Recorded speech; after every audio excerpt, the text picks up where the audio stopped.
Welcome to Penrose Learning, where we make understanding easy. You start by making the meter ready. Check battery charge and fuses and make sure the clamp jaw is clean.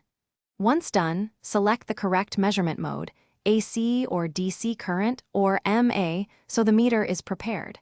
Make sure the conductor is centered in the jaw and not touching insulation edges. This improves accuracy. Clip the jaw fully closed and hold steady. You do this first because mode changes or loose clips after you start can cause wrong readings or spikes. Now you take the reading. Ensure only one conductor is inside the clamp jaw. Clamping multiple conductors gives an incorrect net reading.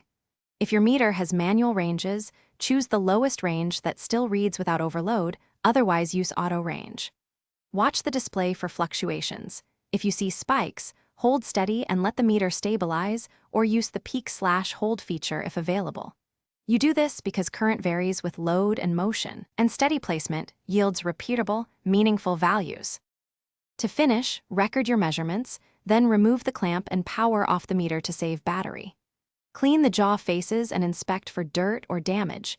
Poor contact reduces accuracy. If the reading is 0 or unstable, check battery level first, then confirm the meter is in the correct AC/DC mode and the jaw is fully closed around a single conductor. As a troubleshooting tip, swap to a known live conductor or use a continuity test to verify the clamp and meter are functioning. Thanks for watching. If this was helpful, leave a like and consider subscribing. See you next time.